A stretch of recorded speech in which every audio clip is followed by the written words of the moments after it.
Hey guys, it's Lotus and welcome back to another video. Today we're going to continue on with our read-along of Urha, so let's jump right into it. Okay, Chapter 30.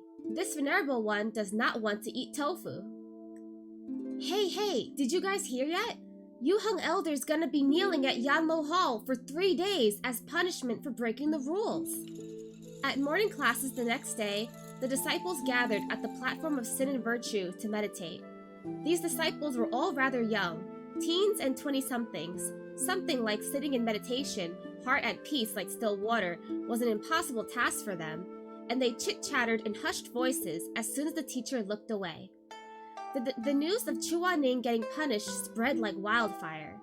The disciples who witnessed it yesterday shared the gossip without reserve. Wow, how do you not know about it? Oh, had to go collect night dew flowers in the mountain with Shizun Elder yesterday, huh? Well, let me tell you what you missed. Last night at Clear Sky Hall, blood splattered the ground. Utter carnage. Yuheng Elder took over 200 strikes. Over 200! And every hit was brutal too. Totally brutal. Totally ruthless. That disciple punctuated every sentence with an exaggerated expression, quite pleased with himself amidst the gasps of the Shidi and Shimei gathered around him. Can you even imagine 200-something strikes with the rod? Even a big sturdy man might not survive that. Much less Yuheng Elder. He passed out right then and there. That young master of ours nearly lost his shit. He ran right in there and started brawling with Jelu Elder. Wouldn't let him touch so much as a hair on Yuheng Elder. Man, what a scene that was. Face scrunched up like a meat bun in animated excitement, he held up a finger and wagged it in conclusion. Tis, tis, tis. A little Shimei paled immediately. Oh no! Yuheng Elder fainted? The young master seriously fought with Jelu Elder? No wonder Yuheng Elder wasn't at morning classes today. That's awful. Which rule did he break though? I heard he beat up a client in a fit of rage. The idle gossip drifted into Shui Meng's ears now and again. The young master of Shisheng Peak had inherited his Shizun's terrible temper, but unfortunately for him, everyone at the platform of sin and virtue, not just one or two people, was chattering about Yuheng Elder getting punished. The clamor ruffled his feathers, but he could do nothing about it. The vein on Shui Meng's forehead throbbed incessantly, while Moran yawned non-stop, having not slept a wink at night. Shui Meng had no other outlet, so he grumbled spitefully at Moran. Morning is the most important time of the day. What are you doing being a lazy mutt first thing in the morning? Is this how Shizun taught you? Huh? Moran, bleary-eyed, yawned again. Shui Meng, are you that bored or something? Shizun lecturing me is one thing, but who the hell are you? Show your older cousin some respect, you cheeky brat. Shui Meng said venomously, my older cousin is a dog, but hey, if you insist. Moran laughed. What a bad child, being rude to your big bro like this. Shizun would be so disappointed if he knew. How did you even have the nerve to bring up Shizun? Why didn't you stop him from going to the discipline court yesterday? Meng, that's Shizun you're talking about. Yuheng of the Night Sky, Beidou Immortal. I'd like to see you stop him. Shui Meng exploded with rage, eyebrows drawn together in anger as he leapt to his feet and drew his sword. The F did you just say to me? Moran grinned, cheek in hand. Meng, be a good boy and sit back down. Shui Meng roared, Moe you, I'm going to kill you! Caught between the two and their routine bickering, Shimei let out a long-suffering sigh and rubbed his temples, trying to focus on his book instead. Fill the vessel day and night. The spiritual core shall be formed in time. The heavenly order is absolute. Life and death shall remain separated as the stars of Shun and Shang. 3 days passed in a flash. Chuaning completed his punishment by kneeling in the reflection. In accordance with the rules, next would be 3 months of confinement, during which he could not leave Shisheng Peak and must perform odd jobs like helping out with the chores at Mengpo Hall, cleaning the pillars on Naihe Bridge, sweeping the stairs at the gate, and other such tasks. Jelu Elder fretted. Yuheng Elder, to be honest, I think you should just skip this part. You are an eminent cultivation master. After all, things like washing the dishes and wiping the floor are truly beneath you. He tactfully opted not to voice the rest of his thoughts. Most importantly, this old man really doubts whether you even know how to do basic functions like sweep the floor, cook a meal, or wash clothes. Chuaning, on the other hand, went to report at Mengpo Hall without even a hint of doubt in his own abilities. Everyone at Mengpo Hall, from the attendants to the supervisor, all turned pale in fright and alarm upon hearing that Chuaning was coming to do chores as punishment, as though a formidable foe cometh. Chuaning arrived, white robes floating. His handsome face was calm and composed, completely devoid of any expression.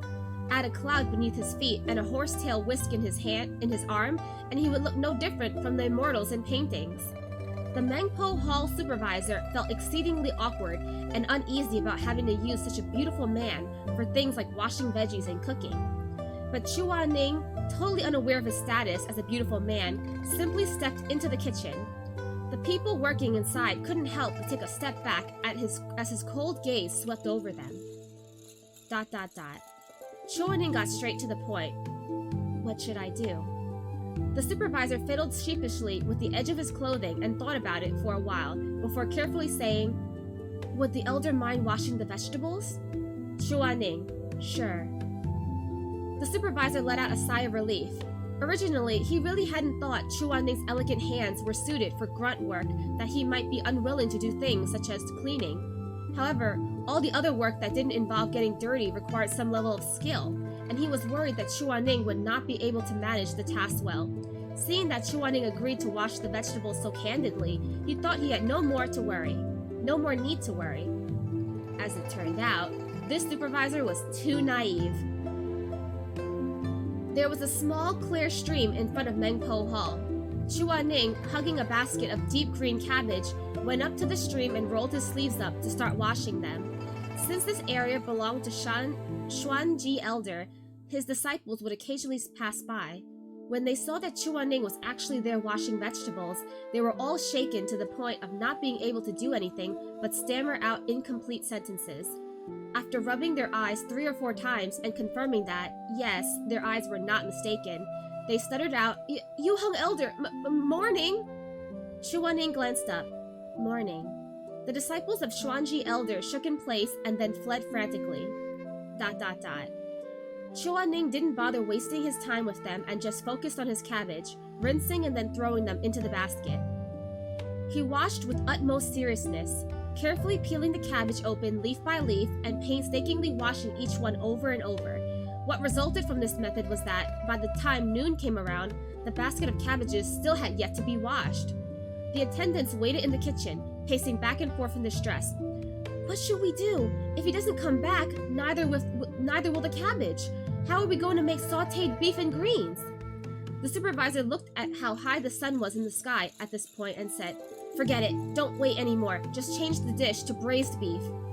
And so, by the time Chuaning returned, Mengpo Hall's beef was already stewing in a savory pot and absorbing all of the rich flavors. There was clearly no more need for cabbage. Chuaning cradled the cabbage he worked so long on in his arms and frowned unhappily, saying, Why did you have me wash cabbage if you weren't even going to use it? Oh, poor Shizun! He was just working really meticulously and he ended up taking too long. The supervisor broke out into a cold sweat, grabbing some paper to wipe his forehead with. In his panic, he said words that he would end up regretting forever. That's because we were hoping the elder would make a pot of tofu and cabbage stew. Chuaning held his cabbage expressionlessly, saying nothing but contemplating in silence. The supervisor added hurriedly, If the elder does not want to, that's absolutely fine. But before he could finish, Chuaning bluntly interjected, Where's the tofu? You hung elder, do you know how to cook? I'm not completely ignorant of it. I can try. When noon came, the disciples sauntered into Mengpo Hall as they usually did, cheerful and talkative. They found their places in groups of 3 to 5 and went up to the counter for their meals. The food had always been delicious and rich. They didn't expect today's to be any different. The braised beef had the perfect fattiness. The savory shredded pork was rich in color and fragrance. The farmer pork strips were golden and crispy, and the peppered fish was a beautiful and appetizing red. The disciples all rushed in to line up to grab their favorite foods, hoping the chef would give them an extra sweet and sour rib or add some gravy or chili oil onto their rice. The fastest in line were always the disciples of Live2d Elder.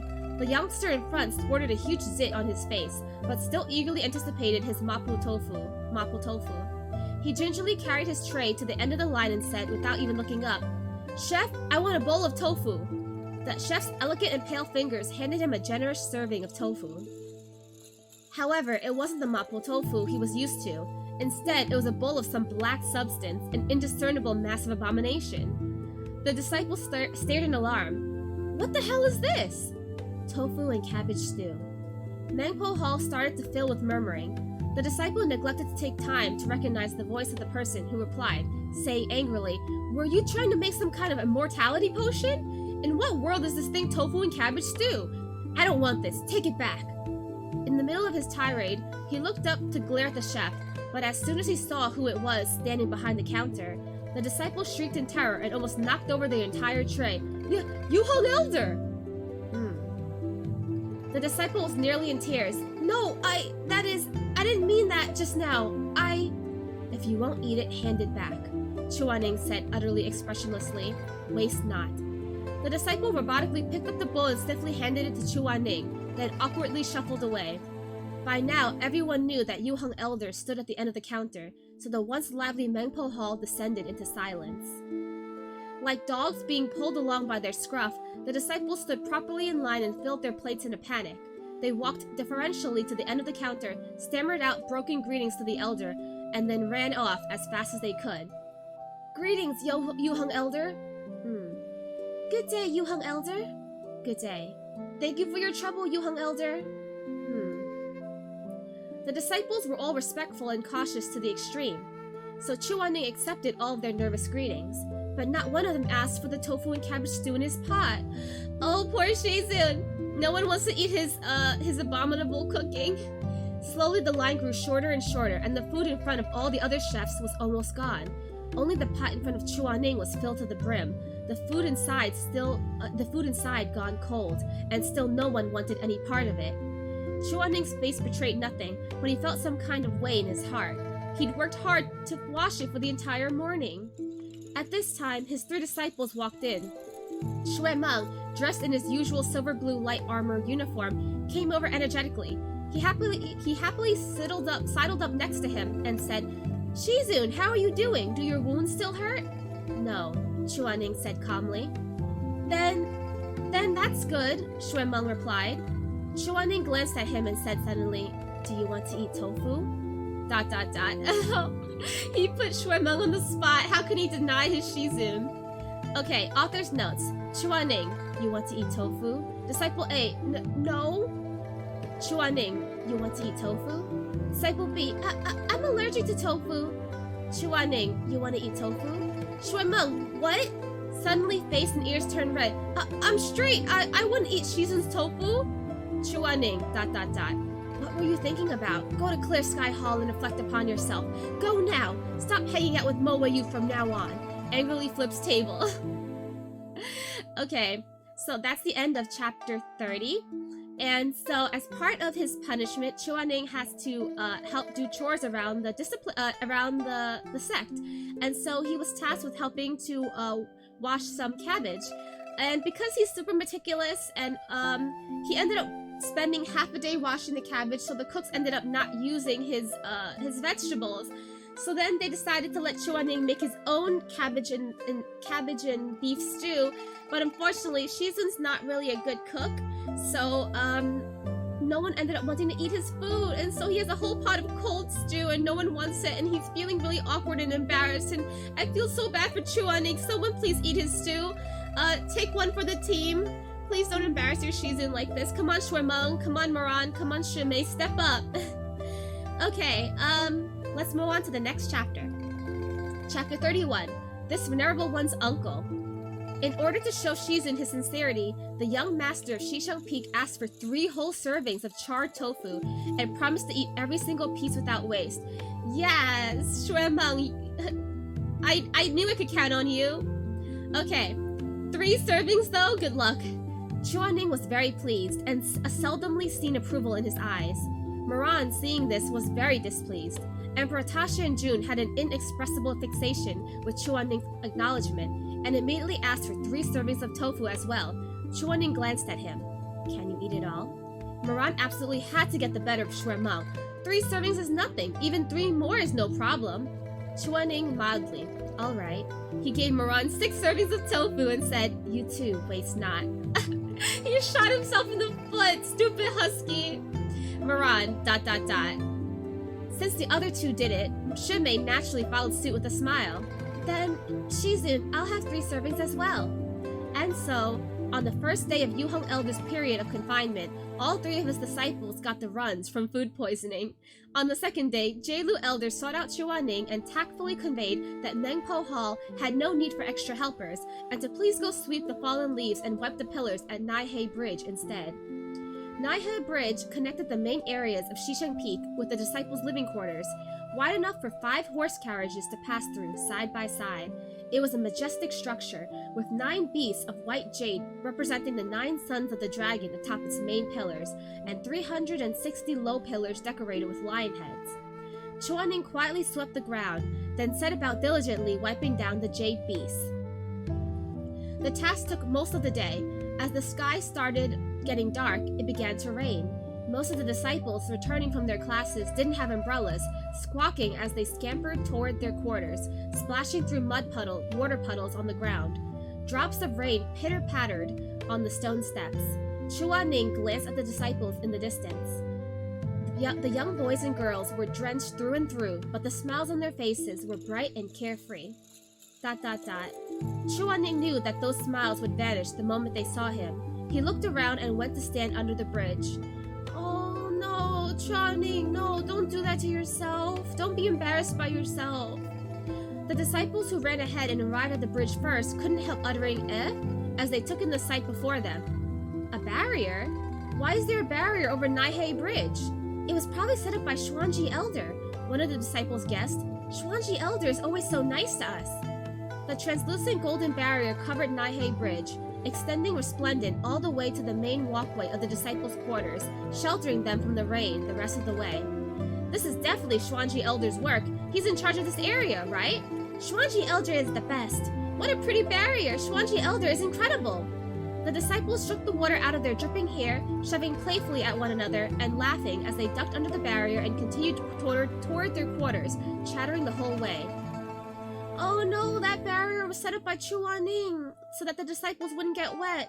But no one knows that, and they think someone else set up the barrier. He didn't get any recognition, but he really cares about the disciples of his sect.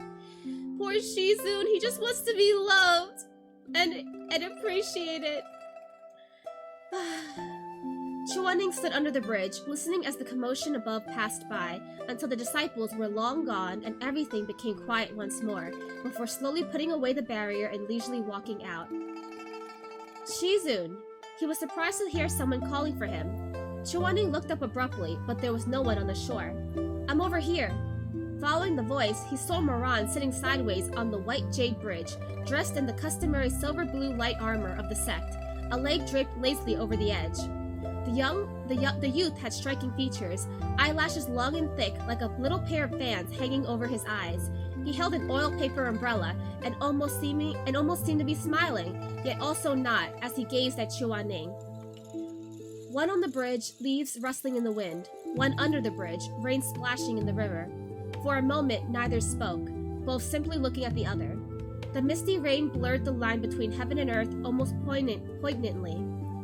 Fallen bamboo leaves drifted between the two of them now and again, carried by the wind and rain. Finally, Moran laughed and said teasingly, Xuanji Elder, you're getting drenched! Chuaning spoke at nearly the same time coldly, How did you know it was me? Moran pressed his lips together, dimples deep and eyes curved in a smile. A barrier this big is beyond Xuanji Elder, right? Who else could it be but Shizun? Oh, at least Moran noticed that it was Shizun. He recognized it right away. Chuaning, ... Moran knew that he couldn't be bothered to put up a barrier for himself, but an idea popped into his head and he tossed the umbrella over. I'll give this to you. Catch. The bright red paper umbrella drifted slowly down. Chuaning caught it. The glossy jade-green bamboo handle still held a remainder of warmth, droplets of rain sliding along the top of the umbrella and sparkling as they fell. Chuaning looked up at him. Then what about you? Moran grinned deviously. When I get perfectly Oh, won't I get back perfectly fine if Shizun just uses a little spell? Chuaning let out a humph, but his hand waved lightly in his sleeves nevertheless, a translucent golden barrier spreading out immediately above Moran. He looked up and laughed. Haha, how pretty! It's even got peony patterns! Thanks! Chuaning shot him a look. Those are high-tongue flowers, only 5 petals. Then he left, white robes under a scarlet umbrella, leaving Moran in the rain to count the flower petals by himself. 1, 2, 3, 4, 5. Ah, it really does only have 5 petals. When he looked back up, Chuaning had already walked far away. Standing under the barrier, Moran narrowed his eyes, the childlike grin on his face slowly fading away to be replaced by a complicated expression. He didn't understand just what he was thinking about all of a sudden. If only his feelings toward another could be simply fondness or simply loathing. The rain didn't stop for 4 days. When the clouds parted at last, an entourage of horses and carriages, bells jingling, splashed through the water puddles, breaking apart the skies and clouds reflected on the ground, and stopped in front of Shisheng Peak's main gate. The bamboo screen lifted up, and a folding fan with a red tassel peeked out from inside. Immediately after, a pair of silver-trimmed blue battle boots stepped out onto the ground with a heavy thump, sending dust flying. It was a burly man with thick eyebrows, big eyes, and a full, well-kept beard, about 40 years of age, wearing a full set of silver-blue light armor. He looked gruff, but those large hands waved a delicate scholarly fan, making for quite the strange sight. The fan opened with a puff. On the side facing others was written, "Shui is beautiful," but on the side facing himself was written, "Others are ugly." This fan was known throughout the realm, both for the martial prowess of its owner and the extreme awkwardness of the writing on it. One side boasted about the owner, while the other side mocked everybody else. A light wave of the fan, and everyone within 100 li could smell the owner's narcissism. Every single person in the cultivation realm knew of this fan. But who was the owner? It was none other than the master of Shisheng Peak, who had been away for more than 2 months. Shui Meng's father, Moran's uncle, Sir Shui Zhengyong. The saying went that dragons bear dragons, phoenixes bear phoenixes, a mouse's son digs holes. It was just as true in reverse. The old man of a peacock's son was just as prone to showing off his tail feathers. Shui Meng's delicate looks were completely different from his brawny old man, but the same stuff ran in their bones. Both felt that Shui is beautiful, others are ugly. Narcissism runs in the family, I guess. Shui Zhengyong stretched, shook his limbs out, cracked his neck, and grinned. Ayo, finally home. My ass is numb from all that sitting.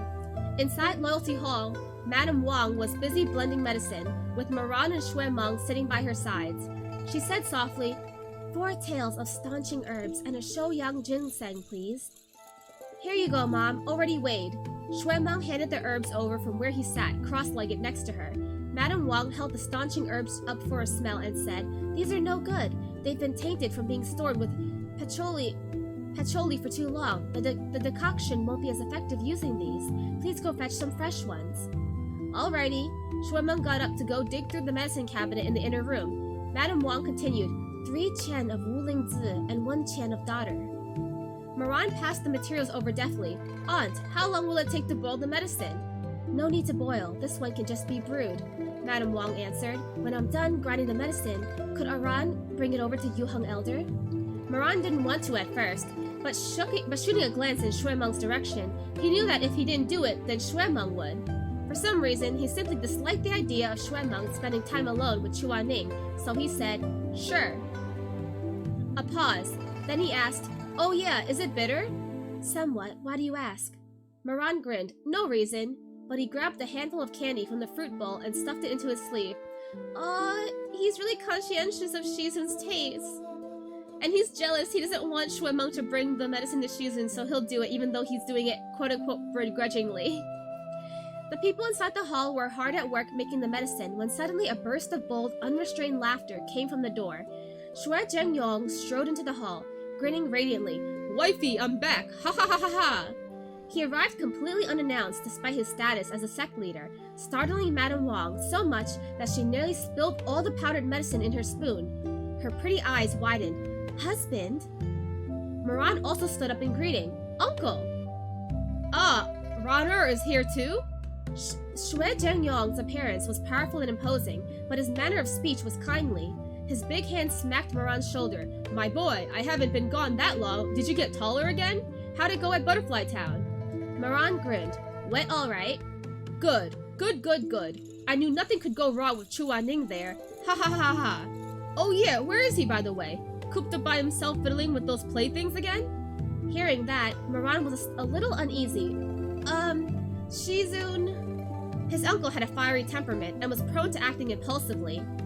His death in the last lifetime was mostly caused by this temperament of his. Of course, Moran didn't want to directly tell him that Chuaning ate 200 strikes and got confined for 3 months on top. He was just pondering how to break the news when an came from behind him. Xue Meng had returned holding a pile of staunching herbs in his arms and was ecstatic to see his father. Dad! Meng-er! Moran secretly let out a sigh of relief. Anytime this father and son pair met, a bout of mutual flattering was unavoidable, which gives him plenty of time to think of a way to tactfully break the news about Chuaning getting punished. Sure enough, the pair of peacock father and son spread their tail feathers and busied themselves plastering each other with praise.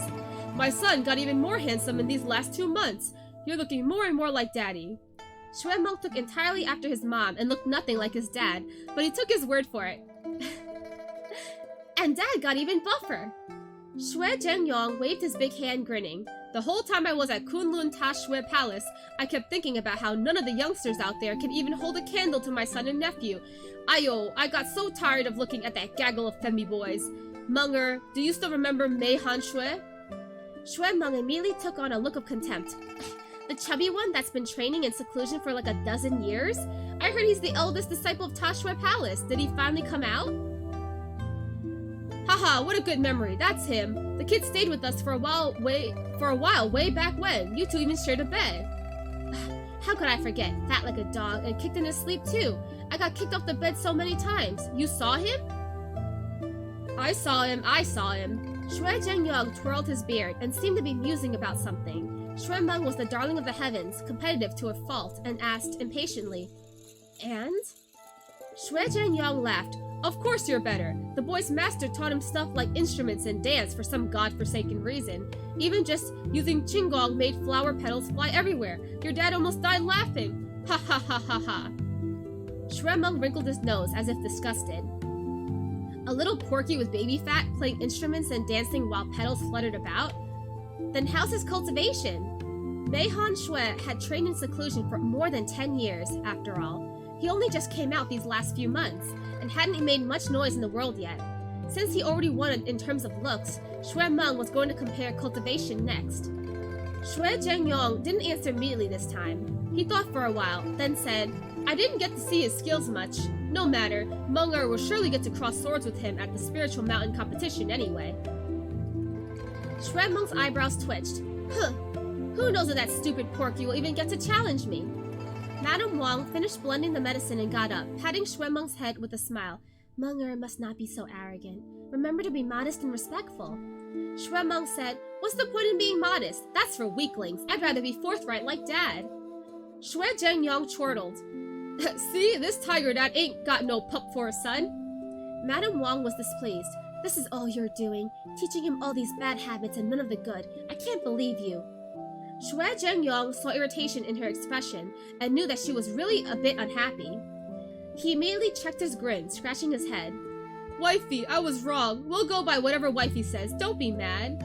Moran, ... Xue Meng, ... Madame Wang was a disciple of Guan Yueye in her early years, and rumor had it that Xue Zhengyong stole her. Who knows if that rumor was true or not, but what Moran does know is that his uncle is deeply in love with his aunt. So much so that his bones of iron would turn into soft threads to wrap around her finger. But Madame Wang was not quite so passionate toward her husband. She was a gentle person, but would often get mad at him over little things. The years went by bumpily like this. Anyone with eyes could see who felt more deeply for the other between this couple. Of course, Xue Meng wasn't going to hang around to watch his own parents flirt. A little grossed out, he clicked his tongue and turned to leave.